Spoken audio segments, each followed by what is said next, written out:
back with more Philadelphia Phillies off-season talk. Welcome to Phillies Daily, everybody. I'm your host, Mike Kennelly. Make sure you guys subscribe for more Phillies content right here on Phillies Daily. Couldn't make this possible without you guys. Appreciate your support. As always, let's dive right into it. Obviously, the World Series is set between the Los Angeles Dodgers in the National League and the Toronto Blue Jays in the American League. That begins tonight, 8 p.m. here on Friday. That is Game 1 in Toronto of the Fall Classic here in 2025. Now, that series, if there's a Game 7 needed in the World Series this year, that would last until November 1st would be the Game 7. That would also be in Toronto with the Blue Jays having home field advantage.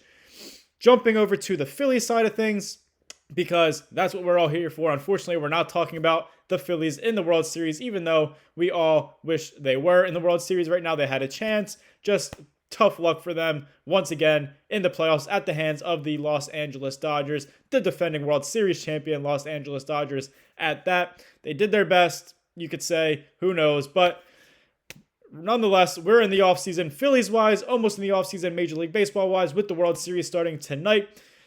Talking about the Phillies, though, a lot, and I referenced this in yesterday's video as well. A lot of negativity, a lot of criticism surrounding the Phillies superstar and arguably the face of the franchise, Bryce Harper. Now, did Bryce Harper have his best year in 2025? No. Did he have a great time in the playoffs this year in the NLDS? No, but not really many people did for the Phillies, so you can't just put all the blame on Bryce Harper.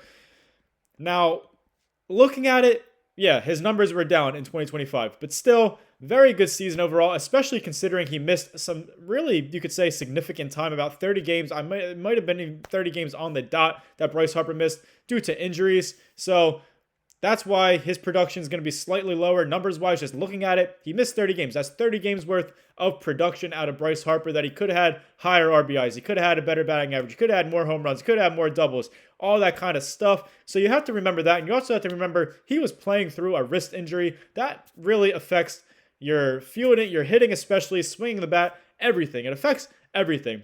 Bryce Harper, incredible player. And I want to talk about Bryce Harper's 2025 season compared to Kyle Tucker, who was a free agent. He was with the Chicago Cubs this past season in 2025. He was with the Astros for many years to start his career before that. Obviously, the Phillies played him back in the 2022 World Series where the Astros beat the Phillies there in 6 games. But Kyle Tucker, he's one of the biggest free agents this year and heading into the offseason. He's going to get a lot of money. He's going to get a huge contract. A lot of people want the Phillies to go after Kyle Tucker. He's an outfielder. He's at a position of need. He's an all-star caliber player. He's a great player, great hitter. Don't get me wrong.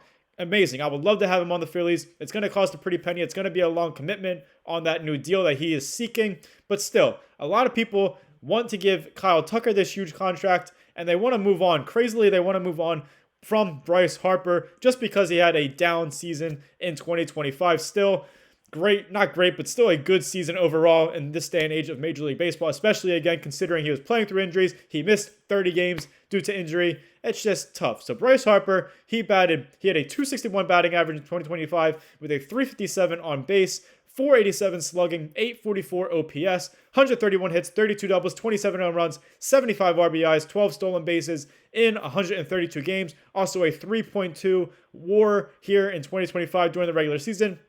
Now, again, wasn't great in the playoffs. Very uncharacteristic of him because the 3 playoffs before that the Phillies were in, Bryce Harper was amazing, especially in 2022, where he pretty much carried the Phillies to the World Series. He was the NLCS MVP against the San Diego Padres, had that huge home run to help send the Phillies to the World Series that year, had another good playoffs in 2024, and he actually was played pretty well last year in 2024 as well against the Mets in the NLDS. In those 4 games, one of the few guys that were actually had some success at the plate there for the Phillies. Obviously not great in the playoffs this year against the Dodgers. He had just a 200 batting average with 1 extra base hit, which was a double in the playoffs this year in 2025 in those 4 games against the Dodgers. Just 4 games though. And now Bryce Harper, again, one of the best players ever in this game of baseball at the Major League level. Still a great player, one of the best players in all of Major League Baseball right now to this day, even though he's been in the league for what seems like forever now. He's a 2-time MVP, 1 with the Nationals, 1 with the Phillies a couple of years ago, 8-time All-Star in his career, including being named an All-Star Game starter at first base just last year in 2024. Now, moving over to Kyle Tucker's production in 2025, very similar as Bryce Harper, worse in some categories, slightly better in other categories. 266 batting average for Kyle Tucker with the Cubs in 2025, 377 on base, 464 slugging, 841 OPS, 133 hits, 25 doubles, 4 triples, 22 home runs, 73 RBIs, 25 stolen bases in 136 games. So just a few more games played than Bryce Harper and a 4.5 WAR. He also was not great in the playoffs for the Cubs. He batted .259 in the playoffs this year with 1 extra base hit and 1 RBI. And the extra base hit and the RBI came off of a solo home run he hit during the playoffs in 2025. 8 games compared to Bryce Harper's 4 games. So Harper could have had more success than Kyle Tucker. If he played 4 more games, he could have been worse. Who knows? But still, not much better by Kyle Tucker in 2025 in the regular season with the Cubs or the playoffs with them.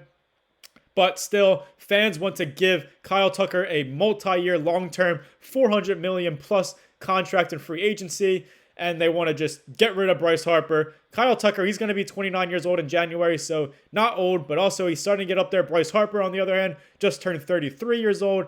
Actually, last week, I think, last Thursday. So not a huge age difference, obviously a couple years, but still, both players had a very similar season in 2025. Both players are all-star caliber players. Really, both players are MVP caliber players. Even to this day, you can say with Bryce Harper, both not great years in 2025, not great playoffs, but for some reason, fans love Kyle Tucker. They want to give him this huge contract, and they want to move on from Bryce Harper, which would be the most ridiculous thing the Phillies could do. He is a great player. He's going to continue to be a great player. Not everybody has a perfect season. Again, every single team in Major League Baseball, all 30 teams in Major League Baseball would love to have Bryce Harper in their lineup, but for some reason, Philly fans are trying to drive a superstar out of town. Phillies president of baseball operations, Dave Dombrowski, even had to go out publicly and say there is no way the Phillies are trading Bryce Harper because that is a huge storyline here in Philadelphia, as we all know, but it's not going to happen. It's silly. It's just not smart by the Phillies, and we're lucky to have a guy like Bryce Harper on this contract he's on. What he's done in the past and what he's going to do here for the Phillies in the future as his contract runs out in the next coming years. Sticking with possible change, that kind of theme, even though there shouldn't be with Bryce Harper and there's not going to be. Nick Castellanos, the Phillies' polarizing right fielder. He has 1 more year deal left on his 5-year, $100 million deal that he signed back in 2022 with the Phillies. So $20 million for Nick Castellanos. Obviously, there's been reports that his time with the Phillies has come to an end, whether he's going to be traded this offseason or released, but he's very unlikely to return to the Phillies in 2026. Now, it was newsworthy yesterday on Thursday, Nick Castellanos hired a new agent. Now, that's noteworthy because Nick Castellanos had previously represented himself, had no agent. He was making the decisions himself. So with the trade and the release rumors from the Phillies, he hires a new agent, which makes it just seem like he knows that he's on his way out. The Phillies are planning for him to be on his way out, and he needs some help navigating the trade, navigating a release, and navigating getting a new possible contract if he's released by the Phillies and looking to sign a new team. Now, kind of a disappointing end to Nick Castellanos' tenure with the Phillies. It was a huge signing at the time back in 2022. They got their outfielder. He had been great in years past throughout his Major League career, known for his offense. Really, he's kind of streaky throughout his Phillies career, but still very good hitter overall for the team. He was an all-star a couple years ago for them, but just ran in some tough luck here at the end of 2025. Really, the last 3 months of the regular season, just not the way Nick Castellanos, not what we're accustomed to seeing out of Nick Castellanos during his Phillies tenure, and definitely not during his long Major League career. Just a very tough last 3 months with the Phillies. He had a .206 batting average, and in those last 3 months, in July, August, September, .206 batting average. He also fell into a platoon type of role in September, mostly with Max Kepler out in right field, so not an everyday player like he has been for a long time here in his career, and definitely with the Phillies. Benched even for a game back in, I believe it was June, for making a disgustful and inappropriate comment to Phillies manager Rob Thompson that left his teammates reportedly in disgust with him and other people in the dugout.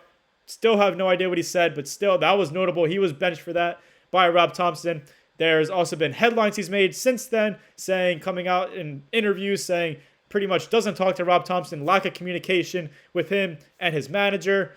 Just very, very odd thing to come out and say. It's almost like a strained relationship between Castellanos and Rob Thompson, and ultimately now with the Phillies organization. Also made comments during the playoffs this past year about the crowd at Citizens Bank Park. We all know that atmosphere is electric. It's one of the best, if not the best, in Major League Baseball, really in all professional sports. Red October, Citizens Bank Park, it's rocking. Really like a 12th man like Seattle was back in the day, and the 12 fans, Legion of Boom, all that kind of stuff in the NFL. Just incredible crowd, incredible atmosphere. But Nick Castellanos came out publicly kind of criticizing the Citizens Bank Park crowd through those first two games where the Phillies lost to the Dodgers, going down 0-2 to head out to the road in LA, where they ultimately won Game 3, but then lost, obviously, in Game 4 to lose that series in the NLDS to the Dodgers. But Nick Castellanos was talking about the crowd and how when they're going great, the crowd is an asset. It's helping them, but when they're going bad, it's kind of flipped, and it can hurt the Phillies even. He was kind of criticizing them, and that was just another headline, another comment that Nick Castellanos probably should have kept to himself and not come out public about, especially amid his struggles to win the regular season and even in the playoffs. Wasn't great. Had just a 133 batting average in the NLDS versus the Dodgers there in this year's playoffs. So not a great year. Well, he was actually doing really well. I think he had a 282 batting average through the month of June this year. And then those last 3 months just plummeted. And then just platoon roll, all these headlines, everything. Just a mess and a messy ending to Nick Castellanos' Phillies career, because it's all but over. He's likely going to be traded or released this offseason and not return to the Phillies in 2026. Hope you guys enjoy this episode of Phillies Daily. I'm your host, Mike Kennelly. Make sure you guys like, comment, share, and subscribe, as always, for more Phillies content right here on Phillies Daily. It's much appreciated. I appreciate you guys. I hope you guys enjoy this channel. Now, remember, Phillies Daily is Phillies Monday through Friday during the offseason, so no videos tomorrow on Saturday or on Sunday. We'll be back at it on Monday. Again, I appreciate you guys, and as always, go Phils.